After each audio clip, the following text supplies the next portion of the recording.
بخاری مسلم میں حدیث ہے، تم میں سے کوئی شخص اس وقت تک مؤمن ہی نہیں ہو سکتا جب تک کہ میں اسے اس کے ماں باپ اولاد سب لوگوں سے بڑھ کر عزیز نہ ہو جاؤں۔ چاروں اماموں اور چاروں فقہ میں سے امام حنیفہ ان کی فقہ ہی غلط کیوں ہے؟ مصنف ابن ابی شیبہ پر ان پر رد کیوں ہوا ہے؟ ہاں، مصنف ابن ابی شیبہ کا آخری چیپٹر ہے کتاب الرد علی ابی حنیفہ، اور اس میں بڑے سخت الفاظ ہیں۔ اس میں امام ابن ابی شیبہ جو امام بخاری کے استاد ہیں 235 ہجری میں فوت ہوئے، یہ امام بخاری کے بھی استاد ہیں اور امام مسلم کے بھی، اور امام مسلم نے 1500 حدیثیں مسلم شریف کی ان سے لی ہوئی ہیں، یعنی 20% مسلم شریف کا آؤٹ آف 7563 1500 احادیث ابن ابی شیبہ سے لی ہوئی ہیں۔ ابو بکر ابن ابی شیبہ بہت بڑے اہل سنت کے امام ہیں، امام بخاری نے بھی ان سے حدیثیں لی ہیں۔ انہوں نے آخری چیپٹر باندھا ہے کتاب الرد علی ابی حنیفہ، اور ساتھ لکھا ہے یہ ابو حنیفہ پر رد ہے چیپٹر، جس میں اس نے رسول اللہ کی مخالفت کی ہے صلی اللہ علیہ وآلہ وسلم۔ سنگل آؤٹ اس لیے ان کو کیا کہ چونکہ ان کی فقہ بہت پہلے مرتب ہو گئی تھی، اس وقت احادیث اس طرح کمپائل نہیں تھی ایک جگہ پر، اور امام حنیفہ کے اکثر جو مسائل ہیں وہ تابعین سے اخذ کیے ہوئے ہیں۔ تابعین کے دور میں جھوٹ بھی عام ہو چکا تھا، اور پھر کئی ایسے لوگ بھی دین میں شامل ہو چکے ہوئے تھے جنہوں نے اوپر سے ہی کلمہ پڑھا ہوا تھا، اور اس طرح کی کافی ساری چیزیں۔ اب ایک پورا ٹاپک ہے، اس کو ایڈریس کیا ہے شاہ ولی اللہ دہلوی نے حجت اللہ البالغہ میں۔ اب شاہ ولی اللہ دہلوی وہ ہیں جو بریلوی دیوبندی اہل حدیث تینوں کے نزدیک مجدد ہیں 12ویں صدی کے، 1176 ہجری میں فوت ہوئے۔ انہوں نے اس کو ٹاپک بنایا ہے کہ امام مالک اور امام ابو حنیفہ کی فقہ میں غلطیاں کیوں زیادہ ہیں ایز کمپیئر ٹو امام احمد بن حنبل اور امام شافعی کے۔ تو انہوں نے بتایا کہ تابعین کے اقوال کی وجہ سے، اور مرفوع احادیث جو ہیں وہ سپورٹیو نہیں ہے اس کو۔ اب جب تک آپ کے پاس حدیث نہیں ہے، آپ نے کسی تابعی کے فتوے کے اوپر عمل کر لیا، لیکن جب آپ کو صحیح حدیث مل جائے تو آپ فتویٰ چھوڑ دیں۔ یہ تو صحابہ کے ساتھ ہوا ہے کہ انہیں بعض اوقات حدیث نہیں پتا ہوتی تھی، دوسرا صحابی بتاتا تھا، وہ رجوع کر لیتے تھے اس معاملے میں۔ میں نے کئی دفعہ بتایا، بخاری مسلم میں حدیث ہے، حضرت حسان ابن ثابت مسجد میں اشعار سنا رہے تھے حضرت ابو ہریرہ کو، پاس سے حضرت عمر گزرے، وہ امیر المومنین بھی تھے، روب بھی تھا، صرف انہوں نے دیکھا ہے ان کو، ان کا اس طرح نہ دیکھ، تجھ سے بہتر شخص مسجد میں ہوتا تھا، میں اسے بھی اشعار سناتا تھا، رسول اللہ صلی اللہ علیہ وسلم۔ تو حضرت عمر نے فوراً کہا کہ بتاؤ اپنا گواہ لے کر آؤ جو گواہی دے، یعنی حضرت عمر کو نہیں پتا تھا کہ ایسا ہوتا تھا۔ ہو سکتا ہے اس دن جو محفل نعت ہوئی حضرت عمر نہ بیٹھے ہوئے ہو، ٹھیک ہے، یہ تو آپ کہتے ہیں ہمارے امام سے کون سی حدیث چھپ گئی ہوگی جو انجینئر صاحب کو پتہ چل گئی ہے۔ ہاں سرکار تواڈے امام تے شاہی کوئی نہیں، ہاں سیدنا عمر جیسا ہے ہی کوئی نہیں، تیرا امام تے شاہی کوئی نہیں۔ تو حضرت ابو ہریرہ نے کہا کہ یا امیر المومنین میں گواہی دیتا ہوں واقعی، اور پھر نبی علیہ السلام ان کے لیے دعا بھی کرتے تھے کہ اے اللہ روح قدس کے ذریعے حسان کی مدد فرما جس طرح تو نے عیسیٰ ابن مریم کی تھی، وہ ایدناہ بروح القدس۔ تو حضرت عمر وہاں سے چلے گئے۔ سیدنا عمر کو یہ مسئلہ نہیں پتا تھا اور کوئی عیب نہیں تھا۔ بخاری مسلم دونوں میں آتا ہے حضرت ابو ہریرہ نبی علیہ السلام کی وفات کے بعد آلموسٹ 30 سال تک یہ فتویٰ دیتے تھے۔ یہ 30 سال میں نے اس لیے نکالے ہیں کہ اس وقت گورنر مدینہ کا مروان تھا، اور مروان مدینہ کا گورنر حضرت معاویہ کے دور میں بنا ہے، تو مطلب یہ کہ خلافت راشدہ کے دور کے بعد کی بات ہے۔ یہ اس شخص کے بارے میں جو سب سے زیادہ حدیثیں روایت کر رہا ہے سیدنا ابو ہریرہ، وہ یہ فتویٰ دیتے تھے کہ جس کے اوپر غسل فرض ہونا جب تک غسل نہ اتار لے وہ روزہ نہیں رکھ سکتا۔ اب یہ بات جب سیدہ عائشہ تک پہنچی تو انہوں نے کہا حضرت ابو ہریرہ کو ان کے بارے میں اللہ تعالیٰ اس پہ رحم فرمائے، اللہ کے نبی علیہ السلام جنبی ہوتے تھے اپنی بیویوں سے صحبت کرنے کی وجہ سے، اور بغیر غسل اتارے ہی روزہ رکھ لیتے تھے، اور طلوع فجر کے بعد غسل اتارتے تھے، یعنی ختم سحری کے بعد۔ طلوع فجر کہہ رہا ہوں، طلوع آفتاب نہیں، طلوع فجر یعنی ختم سحری۔ اب اما عائشہ جب یہ گواہی دے دیں تو حضرت ابو ہریرہ تو پھر ان کا فتویٰ تو شاہی کوئی نہیں رہتا۔ اب ان تک جب بات پہنچی تو انہوں نے خاموشی اختیار کی، اور انہوں نے کہا کہ میں اپنی رائے سے کہتا تھا لیکن مجھے نہیں پتا تھا اس بات کا۔ 30 سال تک تو غلط مسئلہ وہ بتاتے رہے نا، یار اگر حضرت ابو ہریرہ کا اسٹیٹس ہے تو تیرے امام تشائی کوئی نہیں. تو اس طرح کے معاملات ہوتے تھے، لیکن وقت کے ساتھ ساتھ یہ چیزیں ایوالو ہوئی ہیں، اور میں سمجھتا ہوں اس کی ایپیکس جو ہے وہ اس دور میں ہوئی ہے جب بخاری اور مسلم لکھی گئی ہیں، کہ آلموسٹ ان کتابوں کے پہنچتے پہنچتے وہ ساری چیزیں ایک جگہ جمع ہوئی. خود شاہ ولی اللہ نے بھی لکھا ہے کہ اب جب کہ یہ ہمارے پاس حدیث کی کتابیں آ چکی، چاروں فقہ بڑی مرتب ہو چکی ہیں اہل سنت کے ہاں، اب ہمیں چاہیے کہ مل جل کے کوئی ایک ایسی فقہ مرتب کریں جو قرآن و سنت کے قریب ہو. جو مسئلہ امام حنیفہ کا ٹھیک ہے وہ ان کا لے لیا جائے، جو امام شافعی کا ٹھیک ہے. جو یہ شاہ ولی اللہ لکھ رہے ہیں اور وہ مجدد ہے، یہی بات انجینئر صاحب کریں تو کہتے ہیں یہ دراڑ ڈال رہے ہیں امت میں. شاہ ولی اللہ نے حجت اللہ البالغہ میں لکھا ہے کہ اس امت کی تباہی کی جو بڑی وجہ ہے نا، اس میں سے ایک تقلید بھی ہے. انہوں نے لکھا ہے کہ پہلے 300 سال تک کوئی یہ کام نہیں کرتا تھا، یہ بعد میں شروع ہے. میں نے اس کے اوپر ایک تفصیلی لیکچر ریکارڈ کروا دیا، مسئلہ 197 اماموں کی گستاخی کا الزام. اس میں نے کئی اور مثالیں بھی پیش کی ہیں. لہذا یہ مسئلہ اس طریقے سے نہیں ہے جس طرح آپ لوگ سمجھتے ہیں کہ ہم نے اسٹرکٹلی کسی ایک کو فالو کرنا ہے. کہتے ہیں جی دیکھیں جی، یہ اکثر آپ نے سنا ہوگا، یہ حنفیوں نے نا چند ایک جو چیزیں رٹی ہوئی ہیں ان میں سے ایک ہے جی، ایک بندہ ہے اس نے اپنی بیوی کو ہاتھ لگایا اور اسی وضو سے نماز پڑھ لی، یہ کہہ کے کہ میں حنفی ہوں، اور حنفیوں کے نزدیک بیوی کو ہاتھ لگانے سے وضو نہیں ٹوٹتا. لیکن تھوڑی دیر بعد اس کا خون نکل آیا تو حنفیوں کے نزدیک تو خون نکلنے سے وضو ٹوٹ جاتا ہے. تو اس نے کہا نہیں میں شافعی ہوں، اور اس نے نماز پڑھ لی. اور اس کے بعد وہ بولتے ہیں کہ یہ لوگ اپنے نفس کی پیروی کرتے ہیں. نہ سرکار نہ، تھوڑے ایجوکیٹ ہو جاؤ، اپنے مدرسوں سے اپنے دڑبوں سے باہر نکلو، دنیا چینج ہو چکی ہے.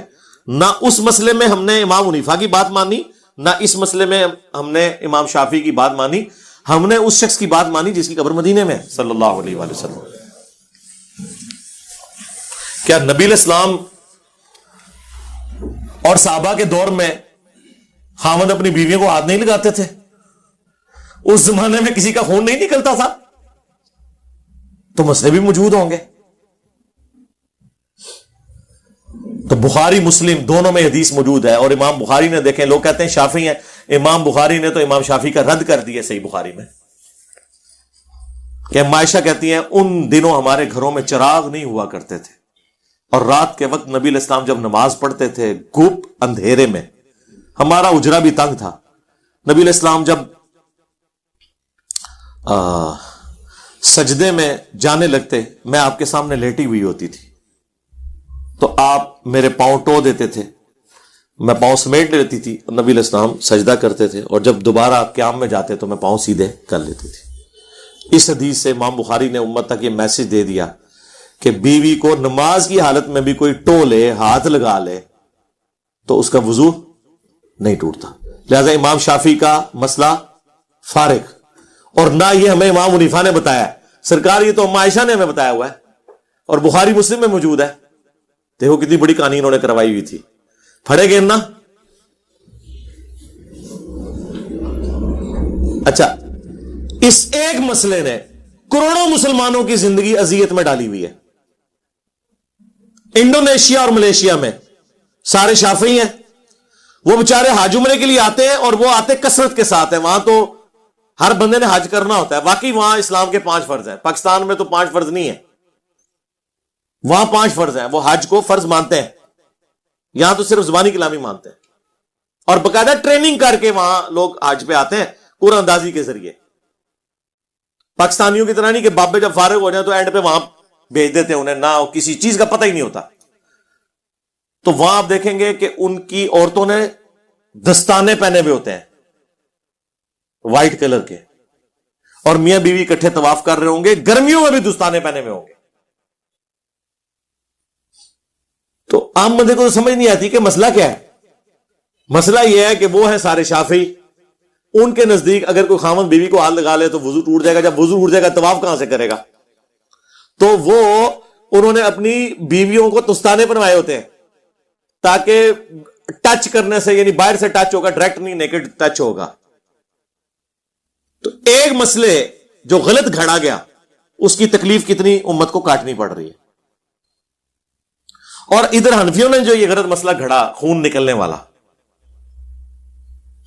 یہ کس حدیث کے اندر، کس آیت کے اندر آیا ہے کہ خون نکلنے سے وضو ٹوٹ جاتا ہے؟ یہ صرف انہوں نے قیاس کیا ہے، اور وہ بھی غلط قیاس. یہ انہوں نے کیا ہے کہ جتنی چیزیں ناپاک ہیں جب وہ جسم سے نکلیں گی تو وضو توڑ دیں گی. پیشاب ناپاک ہے وضو توڑ دے گا، مزی ناپاک ہے وضو توڑ دے گی، تھوک پاک ہے، بلغم پاک ہے، پسینہ پاک ہے، وضو نہیں توڑے گا. خون ناپاک ہے تو کہتے ہیں جب ناپاک ہے تو وضو توڑ دے گا. ایک کولو گال بنا لی. یہ مسئلہ ہی غلط ہے کہ خون ناپاک ہے. یار صحابہ کی زندگی تو جنگوں سے عبارت تھی، وہ یہ رسک لے سکتے تھے. میرے بھائی آج نہیں زخم ٹھیک ہوتا، جن کو ہر جنگ میں اتنے زخم لگتے تھے، جسم کے ایک ایک انچ کے اوپر برچھی یا تلوار یا نیزے کا نشان ہوتا تھا، نہ اس وقت اتنی ادویات تھیں کہ زخم اتنی جلدی ہیل ہو، وہ یہ رسک لے سکتے تھے کہ خون نکلنے سے وضو ٹوٹ جاتا ہے؟ یہ قرآن میں آیا جی خون. سرکار قرآن میں کہاں لکھا ہوا ہے؟ قرآن میں لکھا ہوا ہے کہ بہتا ہوا لہو پینا حرام ہے. ناپاک تو نہیں لکھا ہوا، اور پینا بھی صرف بہتا ہوا لہو ہے. جی جو ہڈیوں کے گودے میں ہے، جو گوشت کے ریشوں کے اندر ہے، جو کبھی آپ باربیکیو لے کے آتے ہیں اور آپ وہ جب چکن پیس اکھاڑتے ہیں نیچے سے ہلکا سا ریڈ کلر کا نکلتا ہے، وہ خون پاک، کھانا بھی حرام نہیں ہے اس کا، وہ حلال خون ہے. اور جو بہتا ہوا لہو ہے وہ پینا حرام ہے. ویسے خون پاک ہے، چاہے جانور کا ہو چاہے انسان کا ہو، جو حلال جانور ہے. اب مسئلہ انہوں نے نکال لیا. کاش انہوں نے حدیث پڑھی ہوتی. ابو داؤد کے اندر حدیث ہے، ایک صحابی کو نبی علیہ السلام نے پہرے پہ لگایا، رات کے وقت کافروں نے حملہ کر دیا، انہیں تیر لگے، ان کا خون بہتا رہا، اور وہ اسی حالت میں نماز مکمل کرتے رہے.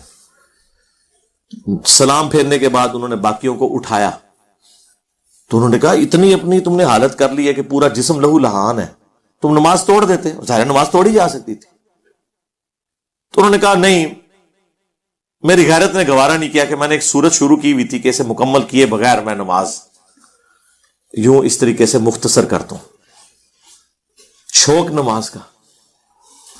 اور فضائل اعمال میں شیخ زکریا کاندلوی نے صحابہ کرام کے جو واقعات نقل کیے ہیں نا نماز میں دل لگنے کے، اس میں یہ واقعہ کوٹ کیا. اب واقعہ تو کوٹ کر بیٹھے، ان کو بعد میں احساس ہوا کہ یار یہ تو ہمارے بابا جی بیچ میں آ جائیں گے، تو انہوں نے نا نیچے لکھی فساد. ویسے وہ لکھتے ہیں فائدے کے لیے، یعنی اس واقعے سے ہمیں مورل لیسن کیا ملا.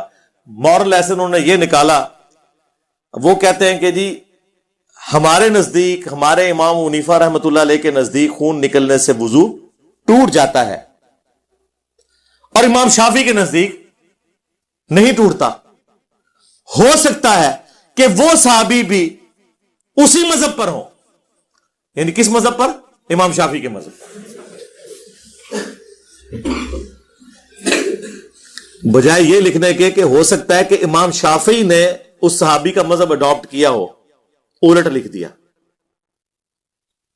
جب ہم یہ بات کرتے کہتے جی آپ ہمارے بزرگوں کا مذاق اڑاتے ہیں. آپ کے بزرگوں کو اردو بھی نہیں لکھنی آتی. امام شافعی کے تو ابا جی بھی پیدا نہیں ہوئے ہوں گے جب وہ واقعہ ہوا ہے، بلکہ ان کے دادا جی بھی نہیں پیدا ہوئے ہوں گے. امام شافعی 150 ہجری میں پیدا ہوئے ہیں، 204 ہجری میں فوت ہوئے ہیں. نبی علیہ السلام کی وفات کے 140 سال کے بعد امام شافعی پیدا ہوئے ہیں. نبی علیہ السلام کی وفات کے 70 سال کے بعد امام حنیفہ پیدا ہوئے ہیں. اس سے پہلے کسی کا خون نہیں نکلتا تھا، اس سے پہلے کوئی اپنی بیوی کو ہاتھ نہیں لگاتا تھا.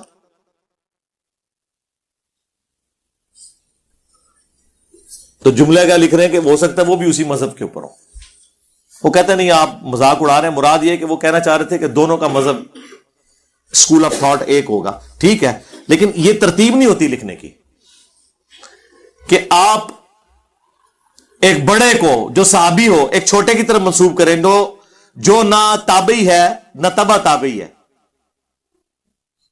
آپ سیدھی طرح اس سے مسئلہ اخذ کریں کہ بھئی یہ حدیث اس بات کا ثبوت ہے کہ خون نکلنے سے وضو نہیں ٹوٹتا، اور ہمارے امام حنیفہ کا یہ موقف غلط ہے. لیکن ایک تو جناب بیان کرن